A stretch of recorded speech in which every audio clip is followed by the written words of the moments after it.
Bom dia, pessoal. Hoje eu estou aqui no LEDVET mesmo, não é um local diferente, mas há muito tempo eu não vim aqui. E hoje, como vocês podem ver aqui, tá um frio do cão, né?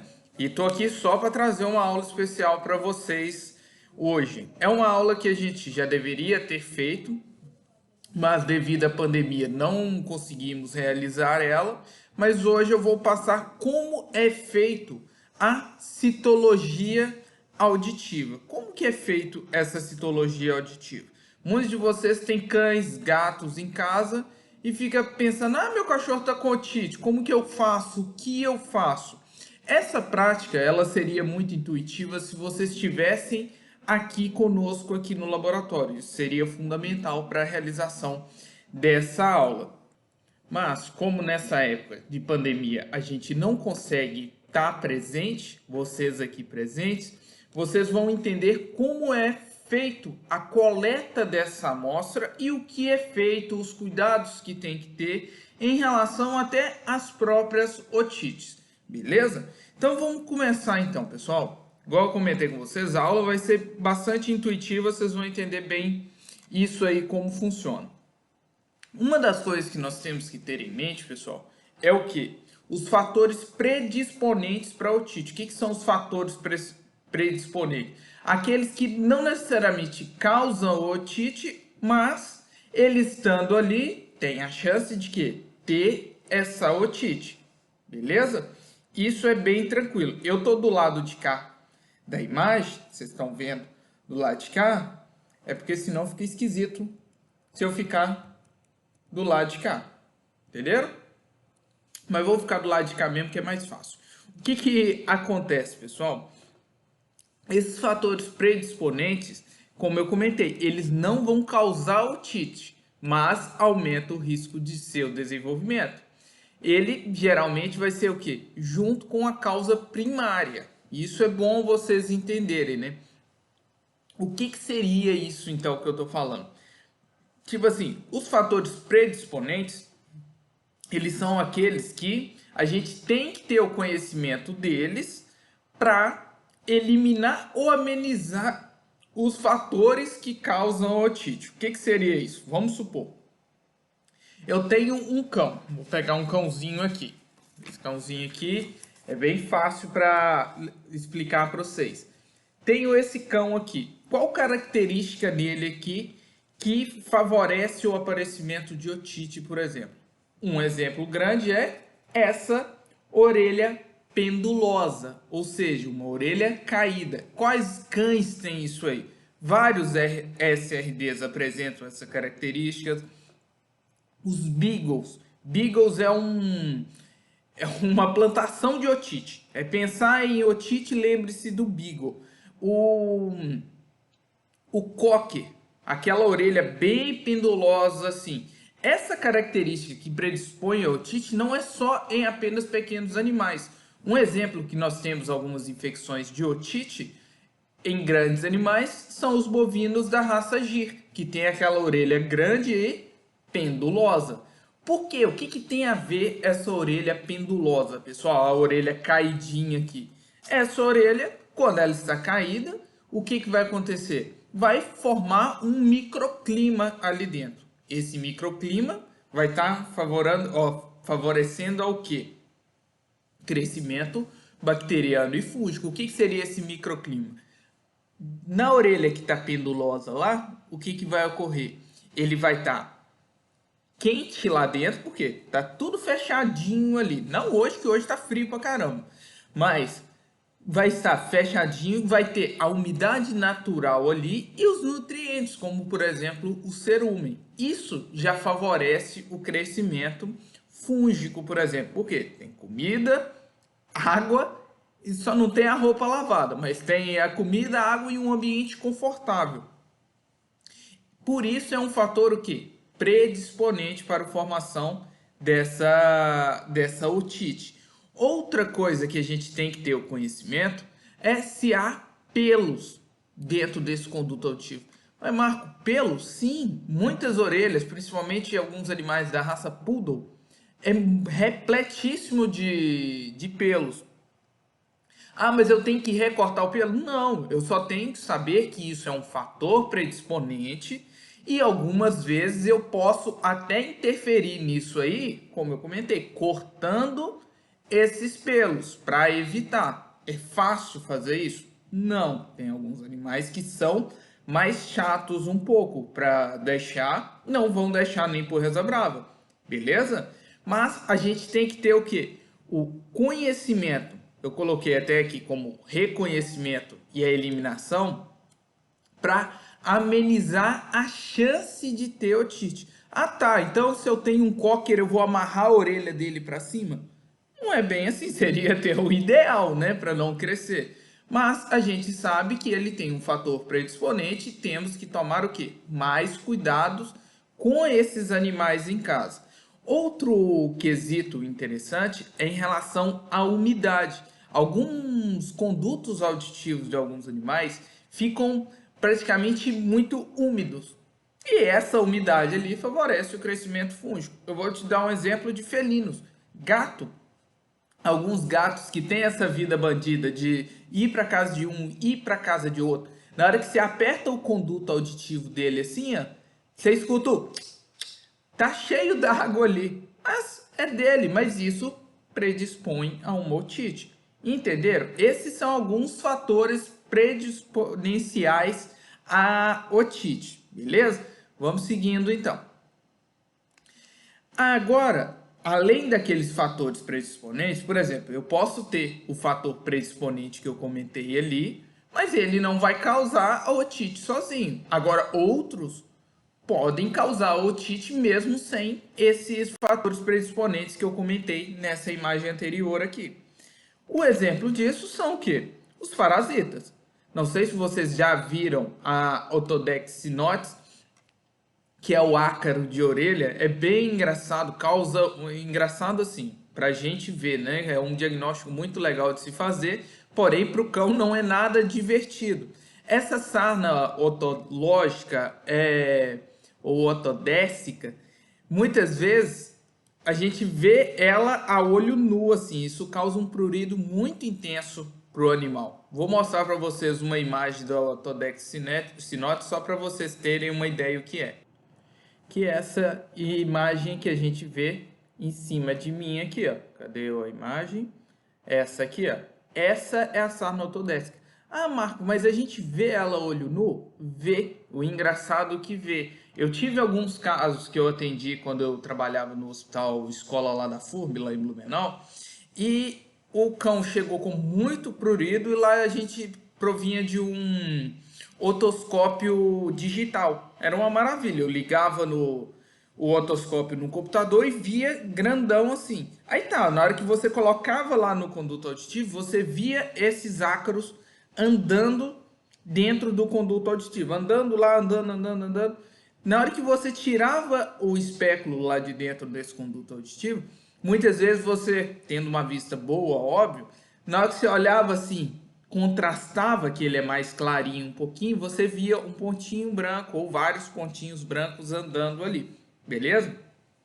Outros fatores que podem causar otite, além desse que eu comentei com vocês aqui em cima, aqui, ó, o que que vai acontecer? Temos o Demodex canis, a demodiciose, tanto nos cães como nos gatos, também podem causar essa otite quando estão localizadas onde? No conduto auditivo. Alguns casos de animais com hipersensibilidades, atopias, alergias em geral alimentares, essas coisas, pode apresentar também otite. Otite nada é que uma inflamação no conduto auditivo.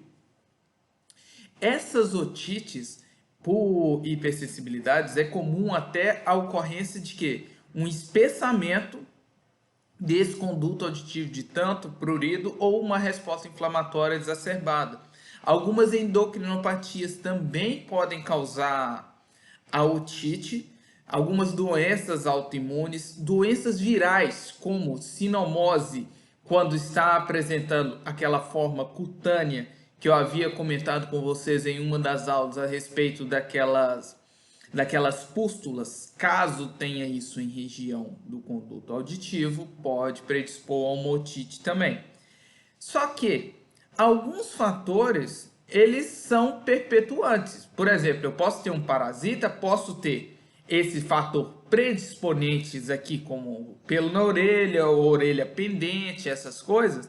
Mas se eu tenho bactérias e fungos lá dentro, se eu não corrigir isso, não vai resolver essa otite. As principais bactérias que a gente tem ali no conduto auditivo é o que? Staphylococcus aureus, como isso eu estou comentando como um parasita.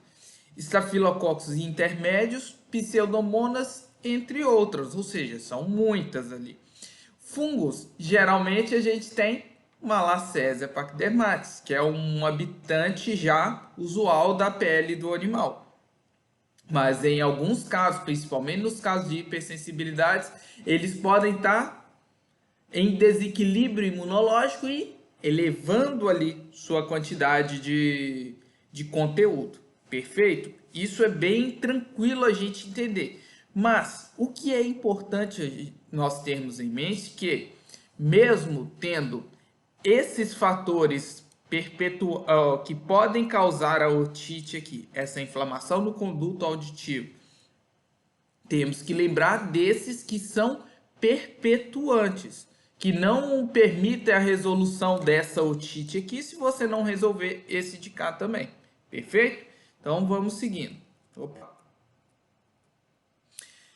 A otite crônica, ou seja, a otite por si só, ela é basicamente uma inflamação do conduto auditivo, seja ele interno, médio ou externo, perfeito? Essa otite causa, a principal sinal clínico que a gente vai ver é o que?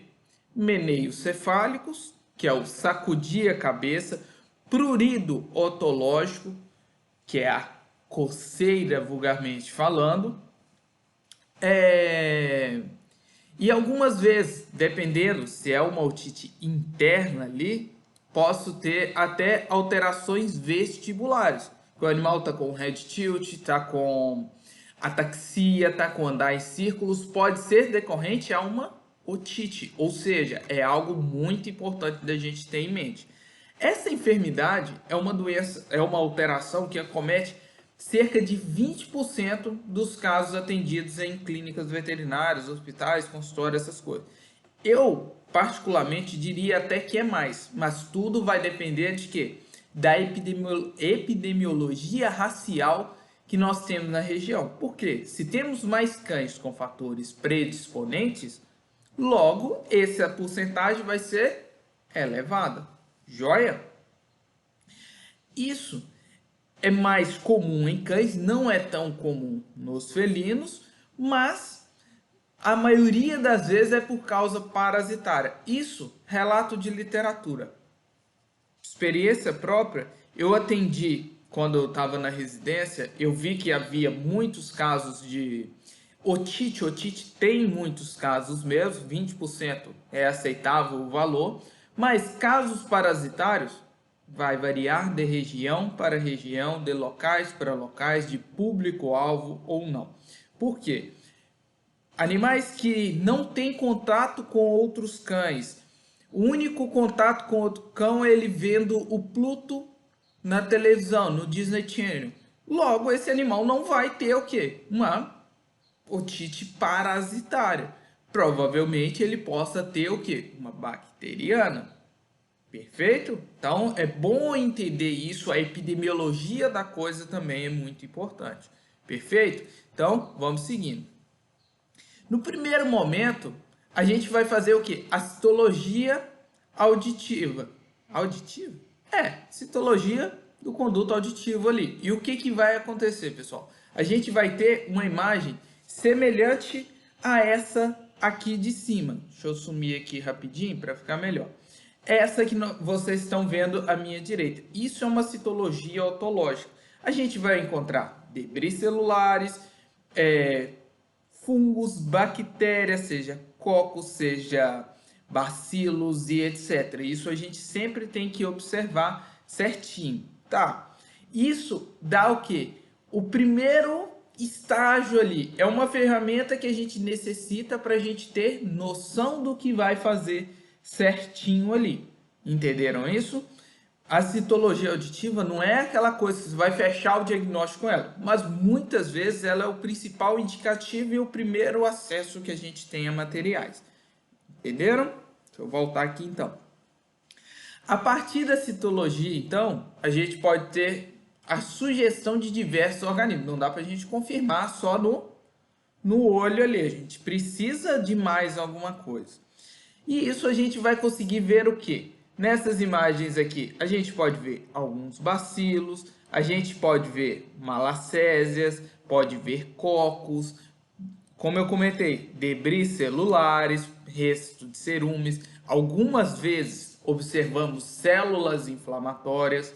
Quando temos o contato com células inflamatórias durante a citologia, já não é um bom sinal, beleza? Agora, esses sinais têm que ser todos atrelados ao quê? A epidemiologia, a raça desse animal, a clínica que esse animal tem apresentado. Sempre a anamnese, o histórico desse animal e a morfologia desse animal é muito importante para a gente chegar num diagnóstico. Tá, indicou que nós temos bactéria, fungo. E aí, o que eu faço com isso aí? Primeira coisa é o que? A gente vai fazer um SWAB otológico. Esse SWAB foi feito para fazer a citologia também, que eu vou mostrar para vocês mais na frente ali como que a gente faz certinho. Mas, tá, vi na citologia que tem bactéria, fungo ali. O que eu faço? Então, vamos fazer uma cultura, né? A gente vai coletar o material de forma estéril ali. Essa coleta, pessoal, a gente tem que lembrar que é feita com material estéril. A gente não vai fazer com material igual tá nessa imagem aqui, ó, vocês podem observar que é um cotonete ou uma haste flexível, que é o termo correto, não um cotonete. Cotonete é marca da Johnson & Johnson. Caramba, hein? Tô bom de memória. Mas aí temos esse cotonete aqui, esse não é estéreo. Esse pode ser utilizado para quê? Para fazer essa citologia anterior, entenderam? Como que é feito isso? A gente vai coletar com um SWAB estéreo, semelhante a esse que eu tô mostrando para vocês aqui, ó. Consegue observar bem? Esse é um estéreo. Porém, esse aqui não vem o invólucro para o quê? Para o transporte como um meio de transporte ali, que é o da próxima imagem que eu vou mostrar para vocês mais para frente. Beleza? Ou seja, a gente precisa do material estéreo quando a gente suspeita de uma infecção fúngica ou bacteriana. Aí a gente vai proceder com a cultura fúngica ou com a cultura bacteriana. Beleza? Isso vai depender do que você está observando na citologia. O ideal é o quê? Vamos supor, você tem um consultório, não tem um microscópio, não tem panótico, não tem nada. O que você vai fazer? Ah, Marco, eu não vou fazer nada. Velho, é simples. O que você deve fazer, o quê? Fazer o SWAB otológico, pode ser com o cotonete mesmo, prepare a lâmina e recolha o material para a cultura de ambos os ouvidos em materiais separados ali. Um para ouvido direito, outro para ouvido esquerdo. Joia? Além disso, pessoal, o que a gente vai ter? Para a gente iniciar esse SWAB, o que nós temos que fazer? Vou pegar o cachorrinho aqui para ficar mais fácil. Pessoal, o conter o animal, você segurar o cachorrinho da maneira que é usual, ou o gato, é muito importante. Porque o que eu falei anteriormente, você tem que ter cuidado ao introduzir qualquer coisa nesse conduto auditivo desse animal. Pode ferir, pode machucar esse animal ou então você ter um acidente. O ideal, igual tá nessa imagem acima de mim aqui, ó, eu sinceramente eu adoro a contenção dessa maneira aqui, ó, com esse lacinho que você vai e trava lá atrás. Isso para mim é melhor que focinheira, mais confortável. Só que alguns animais a contenção pode ser até pior. Quando você não contém esse animal, você tem um melhor manejo dele. Alguns animais, isso varia de animal para animal, manejo seu com manejo seu. Pode colocar dessa maneira ou utilizar focinheira, coletar deitando o animal, imobilizando dessa maneira aqui, que é uma maneira simples, ou mesmo em pé, você pode pedir o tutor para segurá-lo, mas é importante que você contenha esse animal. A partir do momento que você tem a contenção adequada desse animal, você vai ter o quê? Sucesso nisso aí, que você não vai ter problema com o quê? Com mordeduras ou acidentar tanto você quanto o animal. Em felinos, a contenção também é semelhante. Uma das opções é utilizar essas bolsas ou cobertores para conter esse animal. Um dos cuidados que vocês têm que ter também para coletar esse material é o que? O cuidado com a dor. Se o animal está com uma otite muito considerável, o que a gente vai ter? Esse animal vai apresentar dor à palpação ali. Ao exame físico, você, ao palpar o conduto auditivo desse animal, o que vai acontecer? Na hora que você palpa ali, ele já ou morde ou tem um ato de granir, eu acho que é essa a palavra, né? O ato de chorar ali por causa de dor, demonstrando algum incômodo. Esse vocês têm que ter um cuidado redobrado, beleza? Por isso que a contenção do animal é fundamental. Seja com cordinha, seja com focinheira, seja apenas manual assim, seja com panos ou bolsinhas próprias, deve-se tomar muito cuidado. Após então a contenção, você vai o quê?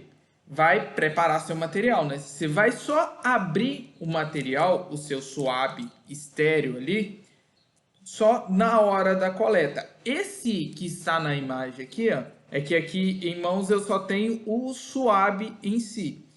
Esse que vocês estão vendo em cima de mim aqui, ó, estão vendo aqui? Então, esse aqui, pessoal, esse aqui já tem o reservatório de transporte. Olha aqui, ó. Aqui vocês têm o suave e aqui o transporte. O que vai acontecer? Vocês vão tirar o suave, vão passar dentro do conduto auditivo, isso eu vou mostrar mais para frente, e colocar dentro desse meio de transporte ali, estéreo, tranquilo, sabe? Após essa coleta, você põe lá dentro. Mas a primeira coisa que vocês têm que lembrar não é, eu vou fazer essa coleta, eu já vou abrir, deixar sobre a mesa aqui, esperando eu conter o animal. Não, conteve o animal, aí que você já procede à abertura. Esse daqui, por exemplo, vamos tentar abrir aqui. Deixa eu dar um... Esse aqui, por exemplo, pessoal, esse não tem esse mecanismo de abrir de dois plásticos, como seringa e etc. O ideal sempre, aqui, vocês conseguem observar? Não, né? Mas aqui nós temos a haste de algodão. Você vai palpar a embalagem e sentir o algodão. Então, você vai abrir aqui embaixo? Não, você vai abrir em cima aqui, ó. Observaram? Aqui, ó, aqui no interior dessa embalagem está estéreo. Eu vou tirar a pontinha, ó, o plastiquinho e passar lá dentro desse conduto auditivo. Isso na hora do procedimento, perfeito? Então vamos seguindo. Como que a gente vai utilizar esse suave? Quem já fez o teste coronavírus aí, já fez até na garganta, no nariz, etc. Mas o que a gente vai fazer? A gente sempre tem que introduzir, vou fazer como se eu fosse um cachorrinho, né? Com muito cuidado, você vai introduzir dentro do seu conduto auditivo e girar apenas em um sentido. Vamos supor, no sentido horário. Você colocou no conduto auditivo e girou no sentido horário. Muito cuidado na profundidade que você vai colocar isso aí, que você pode estar empurrando o cerume lá para dentro e prejudicar mais ainda esse animal. O indicado mesmo é sempre antes de você colocar o cotonete ou o suave lá dentro, o que vai acontecer? Você deve fazer uma otoscopia. O que é otoscopia? Você pegar aquele material que chama otoscópio e ver dentro desse conduto auditivo como está. Opa, está inflamado demais, está vermelho e tal. Opa, esse animal vai sentir dor. aí você tem que ir com cuidado redobrado. Mas então fica a dica, você vai colocar dentro do conduto auditivo e girar em apenas um sentido. Por que em apenas um sentido? Se você ficar fazendo para um lado, para o outro, assim, ó, com o cotonete, ó, para um lado, para o outro, o que você vai fazer? Você vai estar espalhando o cerúmen ali. Você quer pegar toda a amostra certinha, entenderam? Esse que é o X da questão. Você tem que pegar aí, introduzir e girar apenas um sentido, não ficar sambando lá dentro. Ótimo? Então vamos seguindo. Fiz isso aí, seja de maneira estéreo ou com o suave normal, com um cotonete ou algo do tipo, com suave normal, a gente pode fazer a lâmina para fazer o quê? Análise citológica auditiva. Vou pegar ali, só um minutinho. Aí, pessoal, para a produção daquela amostra, eu sujei um pouco o cotonete aqui para vocês terem uma ideia desse suave. O que você vai fazer? A gente não fez esse movimento circular dentro do conduto auditivo aqui. Então, agora a gente procede com a seguinte coisa. Você vai fazer no sentido anti-horário. Isso, o ideal que seja sobre uma superfície e você firma bem isso, vai girando no sentido contrário. No caso de, fica a dica, os animais têm dois condutos auditivos, né? Direito e esquerdo. O que você faz? Identifique a lâmina sempre, nome do animal, data, ficha, se for o caso. Vai colocar do lado. Conseguem ver a lâmina aqui? Deixa eu pegar um papelzinho aqui que eu acho que facilita. Ó, tá aqui a lâmina. Estão conseguindo observar aqui, né? Transparente, bonitinho. Aqui, esse é o ponto perfeito. Aí o que vocês vão fazer? Se eu fiz o movimento no sentido horário aqui, no meu conduto auditivo, ou no conduto auditivo do animal, você vai voltar no conduto com o sentido anti-horário. Aí você faz de um lado, do lado direito. Se for um cotonete que tem dois lados, o que você vai fazer? Do lado esquerdo, você coloca aqui. Sempre lembrar de identificar. Por que você fazer esse movimento assim? Para você espalhar todo aquele conteúdo que você conseguiu angariar durante essa citologia. Perfeito? Isso é bem simples. Após a produção dessa lâmina aqui, o que eu faço? Depois de eu passar isso aqui, deixo lá. Você pode fazer o quê? Corar, o ideal, aliás. Caso você precise enviar essa amostra, o que você vai fazer? Vai identificar, muito bem, como eu comentei dessa lâmina aqui, você vai identificar essa lâmina e, no caso da amostra de suave, você coloca em refrigeração e envia para o laboratório, caso você não for processar ali. Mas é importante o que? Identificar. Agora, essa lâmina aqui, o que a gente faz? A gente pode corar com o panótico rápido, que é aquele que a gente passa no azulzinho, no vermelho, no roxinho, e fica lá aquele tempão lá, pronto. Aí depois você lava e aí a gente observa fungos e bactérias ali. Agora, se você tá com suspeita de uma otite parasitária, o que é importante você fazer? Antes de corar, você observa na lâmina. Igual eu falei, dá pra gente ver a olho nu ali. Perfeito? Aí é bem tranquilo isso aí para vocês entenderem. Então, essa visualização da lâmina ali, isso vai dar a visão para a gente tanto de fungos e bactérias, tá? Observei fungo, observei bactéria. Eu tenho que fazer o que com isso aí? É muito importante, a gente já está quase finalizando já, pessoal, que a gente, ao observar durante uma microscopia por cocos, bacilos, essas coisas das bactérias, o que a gente vai fazer? A gente tem que fazer uma cultura em antibiograma. O ideal é que não tenha essas bactérias ali. Mas eu tô vendo malacésia aqui pra caramba. Eu preciso fazer cultura fúngica? Não necessariamente. Por quê? Ela é um habitante usual da pele já. O que você tem que proceder ali é na higienização, na limpeza desse tecido ali. Perfeito? Só que vi bactérias, vi lá cara de Staphylos, vi até células inflamatórias lá. Opa, aí o trem tá feio. Já pensa dessa maneira, fica a dica. Aí o que eu vou fazer? Aquele suave que estava lá no meio de transporte, que é esse que eu havia mostrado para vocês aqui, ó. Esse estéreo aqui em cima. Deixa eu fechar eu aqui. Esse que vocês estão vendo aí, ó. Esse é a embalagem o quê? Estéreo para transporte. Você vai pegar o suave e colocar ali dentro. Ali tem um pequeno meio de cultura ali, um meio de transporte que você vai levar para outro laboratório, outro local para processar. Processando isso, pessoal, o que a gente vai fazer? A gente vai pegar esse material, vai colocar em uma placa com um agar, no caso desse aí, por exemplo, pode ser o Miller-Hinton, que a gente utiliza para fazer o quê? O antibiograma. Isso a gente vai realizar, cresceu lá a bactéria, a gente vai isolar os tipos de bactéria, óbvio, né?